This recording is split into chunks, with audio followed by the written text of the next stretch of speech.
अस्सलाम वालेकुम नाज़रीन, मैं उम्मीद करता हूँ आप सब खैरियत से हैं। आपकी दुआओं से अल्हम्दुलिल्लाह मैं भी ठीक ठाक हूँ। तो नाज़रीन, आज का जो टॉपिक था वो था रसौलियाँ और गिल्टियाँ। ये टॉपिक भी मैंने आगे वीडियो बनाई थी, लेकिन किसी वजह से जो है वो वीडियो प्राइवेट हो गई, तो मैंने सोचा मैं दोबारा बना दूँ।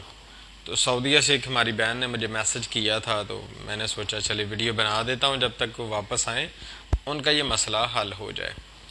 अब देखिए, रसौली अगर आपके अंदर आधा किलो 1 किलो की भी रसौली है तो परेशान नहीं होना।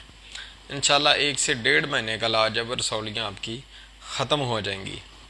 दूसरी आती हैं गिल्टियाँ। गिल्टियाँ नहीं, ये गोश्त में अक्सर गिल्टियाँ मर्दों में देखी हैं, बेशतर के 95% गिल्टियाँ मर्दों में ही होती हैं। रसौलियाँ औरतों के अंदर देखी हैं कि बहुत कम है कि रसौलियाँ मर्दों के अंदर पाई जाएं। उसकी वजह क्या है? अब देखें, मर्द को अल्लाह पाक ने खुश्की से पैदा किया है, इसका मिजाज खुश्क है, गर्म है। तो ये जो रसौलियाँ हैं, गिल्टियाँ हैं, इनका मजाज हमेशा उजलाती सा भी होगा, यानी खुश्की सर्दी से ही ये गिल्टियाँ जिस्म में बनती हैं। खुश्की सर्दी से जब हरारत की बहुत कमी आ जाती है तो फिर ये गिल्टियाँ जिस्म में पैदा होती हैं, गोश्त में बन जाती हैं, खुश्की बहुत बढ़ जाती है, तेज़ाबियत बहुत बढ़ जाती है। ऐसे बंदे की आपने देखना है कि ज़ुबान देखेंगे तो उस पर मोटी सफ़ेद तह भी जमी होगी, उसका हाजमा भी ख़राब होगा, अक्सर औक़ात उसे कब्ज़ की शिकायत होगी, भूख बहुत कम उसे लगती होगी, क्योंकि जिस्म में हरारत नहीं होती। तो अब जो गिल्टियाँ हैं ये सख्त होती हैं, गोश्त में मौजूद होती हैं, किसी न किसी जगह पे गोश्त में बन जाती हैं। बाज़ औक़ात ऐसा भी होता है कि सर के अंदर, दिमाग के अंदर भी वो गिल्टियाँ बन जाती हैं, रसौलियाँ भी बन जाती हैं। अब गिल्टियाँ, इनकी पहले शनाख्त कर लें। जो गिल्टियाँ हैं ये खुश्की मिजाज में हैं, खुश्क में हैं, तेज़ाबी मिजाज में हैं। इसका यूरन भी आपने देखना है, छोटा पेशाब वो आपने देना है, अक्सर सरसों के तेल जैसा या हल्का जर्द कलर का ही होता है। इसका इलाज हमने कैसे करना है? गिल्टियों का, जिनके अंदर गिल्टियाँ सख्त हों, वो हिलाने से हिलती नहीं, इतनी की हिलती हैं जितना कि हमारा गोश्त हिलता है। ऐसे नहीं होता कि थोड़ा मूव कर जाएं। रसौलियाँ नरम होती हैं, वो दबाई जाती हैं, गिल्टी नहीं दबाई जाती, बहुत मुश्किल से वो थोड़ी सी दबाई जाती है।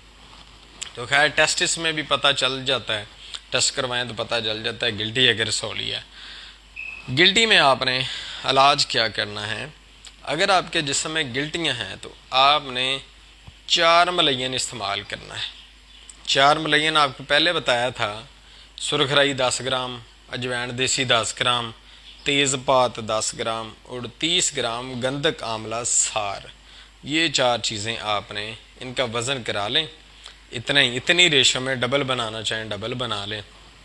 पाउडर करवा के आधा आधा चम्मच सुबह दोपहर शाम दें। कोशिश करें कि दूध के साथ दे दें, क्योंकि ये गर्म होता है, कोई जिस्म में जो है वो गर्मी पैदा करता है, जिससे गिल्टियाँ टूट नहीं होती हैं।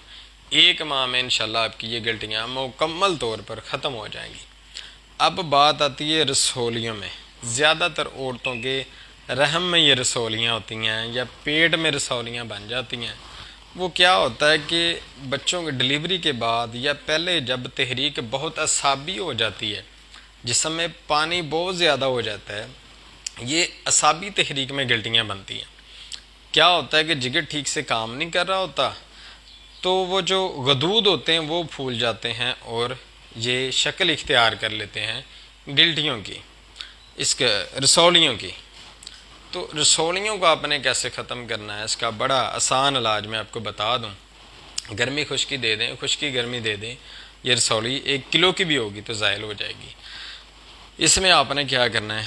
लौंग, जायफल, जलवतरी और दारचीनी, ये 4 चीज़ें, सिंपल सी चीज़ें, बराबर वज़न ले लें।